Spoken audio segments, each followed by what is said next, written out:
His songs broke hearts and changed the course of world history. Combining the soul of an artist with the mind of an elderly librarian. He sold more records in 1 year than most people make in a lifetime. Chewed up shoes with toes exposed below a Milton. faded pair of jeans.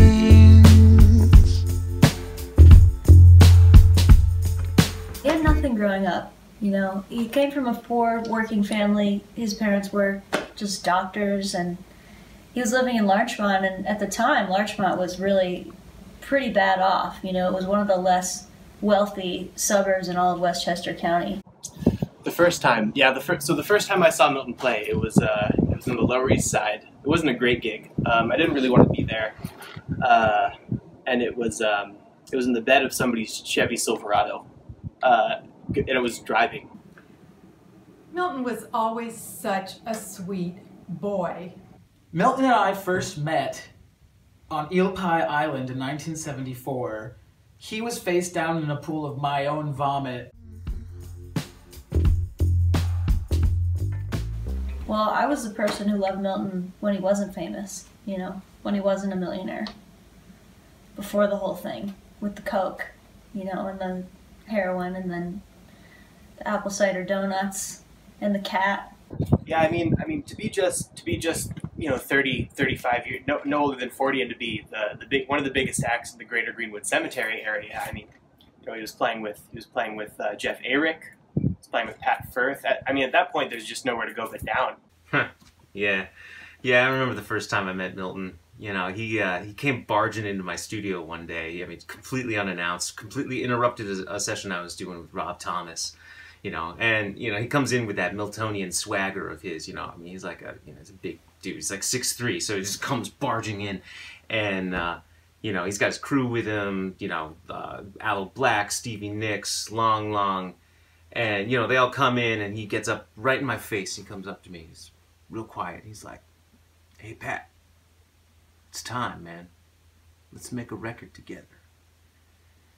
And I'm like completely blown away by this. I mean, not just because he was on one of those like tuna cleanses that people were doing at the time, but because like I had wanted to make a record with Milton for years and years and years. I remember one time, you know, he was just pouring lighter fluid on his boots so he could light them on fire before he went on stage, you know, because that was before all the pyrotechnics, which Milton is now really well known for. So Milton could play anything. A lot of people don't know this. He could play guitar, piano, saxophone, drums, bass. He could play a zaphoon. He could play the musical singing saw. He could play a cuica. I mean, he played banjo. He was a great violinist. One thing a lot of people don't know is that he played harpsichord, which, you know, isn't tuned the way that we now tune instruments. Pots and pans, empty jars of tuna. Oh yeah, Milton could play a djembe, a zamboni. He could play a zeppelin. He could play, you know, he could play Christmas lights if you had him strung up. I remember one time he just grabbed somebody's dog and just started going for it, and the dog was terrified, but you know, it sounded great. Yeah, we went on to make the record, and you know, to this day, most people still consider Golden Shower Happy Hour to be the greatest pop record of the 21st century.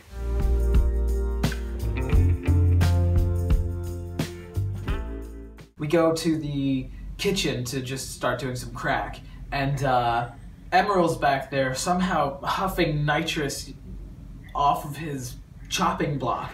Milton just grabs his knife and cuts the guy's hand off, and Emerald says, "You're hired." I mean, Milton was always such a sweet boy. I mean, we didn't know, you know. I mean, how could we have known?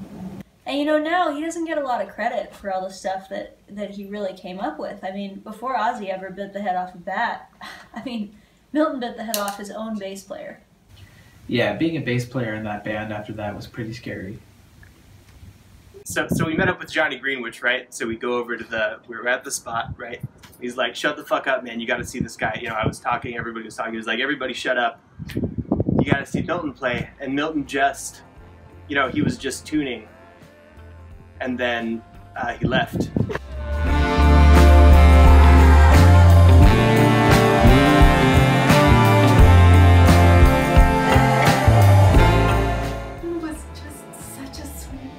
you know.